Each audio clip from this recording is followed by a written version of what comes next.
What up, niggas? Sorry this is a bit late, but I've had a busy weekend. A lot of stuff happening, a lot of stuff going down. Like the John and Joe show just went up earlier this afternoon. I meant to have it up yesterday, and I was going to do the VMX show today. And then, I'm going to do the VMX show tomorrow, and here we have the Q&A, and I got announcements to make about stuff coming up in the channel. So, yeah. So I got a bunch of different questions, 4 printed pages, and like 3 3/4 of questions from you guys. I'm not including every single question. So if I didn't answer your question, it's because either I found your question to be absolutely retarded, or, I just have another reason, like, I feel that, the answer has become obvious at one point or another. So let's go through these. I want to say thanks. 3,000 subs is pretty cool, and thanks to everybody that is subbed and watched the videos and submitted questions. It's a lot of fun to do these kinds of videos. I'll do another one at 4,000 subs, no doubt. So let's get through it, huh?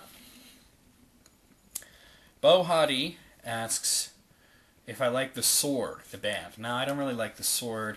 When it comes to doom metal, which is the style of music that the Sword plays, I'm very picky about it. Like, I like Black Sabbath, but I kind of liked them better when Dio was in the group, and they had kind of gone towards more of a traditional metal sound than a doom metal sound. I like some doom metal bands, but I really don't get into that style of music very much. So, there you have it about the Sword. I really don't care for them. Future Gamer 24 asks, hi, I wanted to know, what is your favorite N64 game of all time? I haven't really thought about these ahead of time, so favorite N64 game is probably Perfect Dark. I played the shit out of that. I actually ruined one of my controllers from too much Perfect Dark. The one and only Mistro asks, do you or have you ever smoked cigarettes? Now, I don't smoke cigarettes. I never had. I just never saw the appeal of it. And it's funny because people get pressured into it. They do it because their friends do. They do it because it's cool. For me, it was never cool because my parents smoked. And when your parents do something, it's not really cool. So there you have it, And they don't even smoke anymore because I think about 10 years ago, my mother got severe asthma, which is not really affects her anymore, but they gave her cigarettes then and have stayed off of it. I really couldn't imagine doing it. I mean, aside from the fact that I don't know what it does for you. I mean, it's not like marijuana or nothing where at least you get like a buzz off of it. It kills you. It tastes like, it can't taste good because it smells like crap. I mean, and it's such an expense. Spending all that money on cigarettes, people are out of their minds. But they're addicted. But no, I've never been interested in cigarettes. KK Liffy123 asks, what do you think about the Resident Evil spin-offs? Do you like them or not? I assume you mean things like Umbrella Academy or whatever the hell it was, or Umbrella Chronicles or whatever, the Dark Side Chronicles. I haven't actually played those, like Gun Survivor. I mean, I played like one of them on Game Boy, and it was fucking stupid. But like the more high-profile ones, I haven't actually played. So I really don't have an opinion on the Resident Evil spin-offs. There's actually quite a few Resident Evil-related questions in here, which is kind of interesting. Triforce Eden asks, what's your favorite thing about Dragon Quest IX? Oh man, I love Dragon Quest IX. I think my favorite thing about it is the customization that it allots you for your characters, and the way that it's sort of a mixture of Dragon Quest VIII and Dragon Quest III, I guess. So, the only thing I would say, there's only one thing that I really don't like about it is that I think they went. I mean, this has always been a part of Dragon Quest series, but I think they went a little overboard this time around with the puns.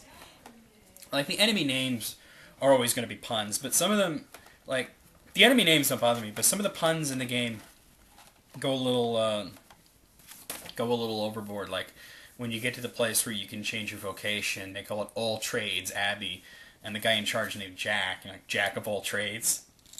And then he transforms into a master called the monster called the Master of None. Jack of all trades, Master of None. I groaned. But other than that, everything. I think the customization allotted to you is my favorite part of Dragon Quest IX, though.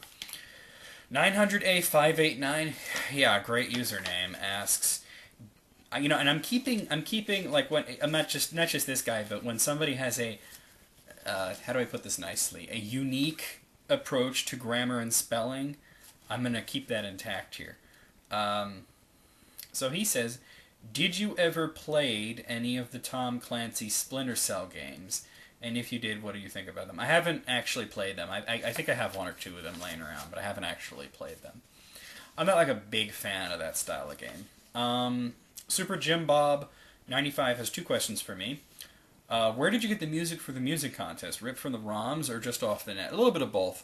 In the sense where it was from a game that they're like, you know, an old school game, and I have the ROM for it, which I have like thousands and thousands of ROM. I would just go and get the ROMs, and in the sense that the few I used from Sega CD, I had the MP3s just sitting around. There were a couple others that I had the soundtracks of the game. Otherwise, I would just get them from the net. So yeah, basically both of those things. Second question: what are some of your favorite Dream Theater songs? Let's see. I mean, I like the heavier songs like As I Am and Rite of Passage and Nightmare to Remember, and I like the heavy stuff, but I also like the epic stuff like A Change of Seasons and Octavarium and 6 Degrees of Inner Turbulence. Octavarium is probably my favorite Dream Theater song. I mean, I have favorites. Here, you know what? I'll go through like real quickly. Each of their albums, I'll like tell you my favorite songs. So like from the first one, it was Only a Matter of Time. From Images and Words, my favorite is. That's a tough one because I don't really like that album that much. But I would say Metropolis. Metropolis is my favorite from that. From Awake, my favorite would be. It's harder than I thought. I guess The Mirror. Or actually, I kind of like Lifting Shadows. I know it's a ballad, but from Falling into Infinity, my favorites Lines in the Sand. From Scenes from a Memory, my favorite is the last song, Finally Free. From 6 Degrees, I think Glass Prison, or 6 Degrees, the song itself too, but Glass Prison also. From Train of Thought, it's probably actually Honor Thy Father. It's a huge favorite of mine. From Octavarium, from Systematic Chaos, it's a tough one. It's either In the Presence of Enemies or Repentance. It's kind of tough. And from the new one, I liked Count of Tuscany. It was the best song on there, I thought. But yeah, I'm a big Dream Theater fan, so it's more of a what songs don't I like? I like older songs almost. Let's see. SSJ Sned asks, "Aight, here's a question for you. Aight. For your graphics vids, do you just get pictures off the net, or did you rip them from the actual ROMs?" All the ones in round one, I actually ripped from the ROMs myself, and that's what I'm going to continue to do for the most part. Unless I want to get something that's like from later in the game, I'll probably just find a screenshot of it and isolate the element that I need. But for the most part, I try and get it myself. Gaming Shadow 01 asks, "What game series do you despise the most?" That's a tough one. What do I despise? I mean, I don't like Halo. I don't like Tomb Raider. But do I despise them? I don't know. I mean, I don't know if there's a series that when a new one comes out, I'm like, fuck you, So I can't really say that I despise any gaming series, because if I don't like them, I just don't play them. So I really don't have like a good answer for that. I Enjoy Sleeping asks, "What are your thoughts on Dragon Quest VII? Good, bad, or why?" Well, if you know me, you know I love Dragon Quest. 7 was an epic of epic proportions. It's double epic because it's so fucking long. And that's probably the only real flaw. It's an amazing game and very, very rewarding, but to get through it is an investment of time. It takes a very long time. A bare bones run can take 100 hours. I think a lot of people have not even finished it because of that. That's why 8 and 9 are shorter, I mean, 8's a long game, but it's nowhere near as long as 7. But I like the game. It's a load of fun. I think it was vastly underrated. And I would hope that would show up on the DS one day. Gebby CFH asks, "If you could bring back an old game franchise to a next-gen console, what would it be?" That's kind of tough because a lot of them are already coming back. Like this Donkey Kong Country Returns and Kid Icarus Uprising and things like that. I would love the Lufia series to make a comeback. I mean, there's sort of a new one coming out for the DS that's a remake of Rise of the Sinistrals, which is the second game, which is the first chronologically. But I would like to see like a brand new Lufia game. The last one was on Game Boy Advance, so it was a long time ago.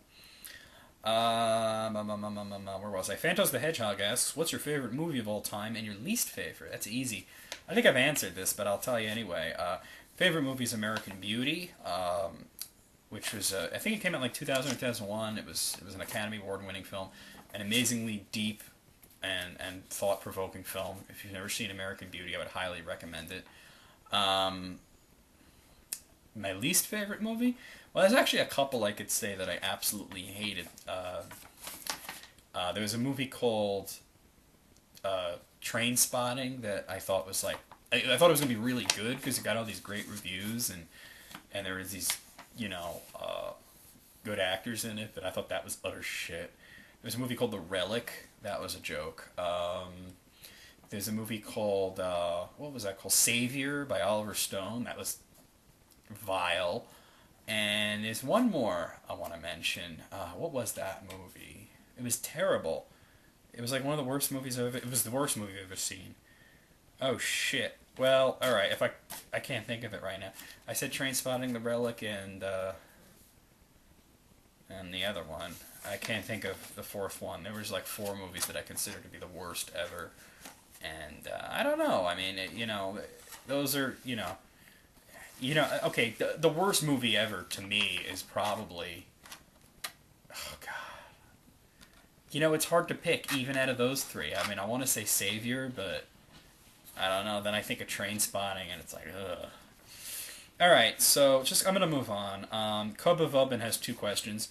What's your least favorite Castlevania game? Also, if you could take part in remaking it, what would you change to make it more appealing to you? Now, this actually is a question. Well, the first part I'll tell you right away. It's Castlevania The Adventure on Game Boy was my least favorite Castlevania game, but it already has been remade for the Wii. And I gotta say, they did an excellent job remaking that. The second question is, do you like the Twilight Zone? If so, what are your favorite episodes? I love the Twilight Zone. The Twilight Zone fucking rocked.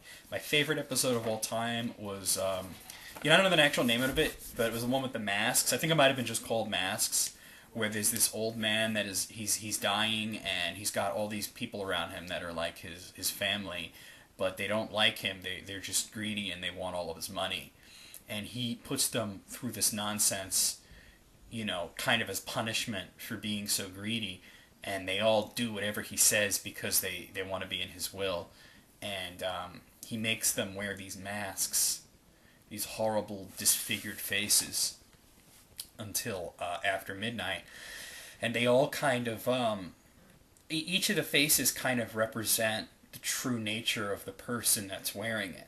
And you get so used to seeing the masks when you're watching the episode that you kind of associate that with the person, and you think that's like really their face.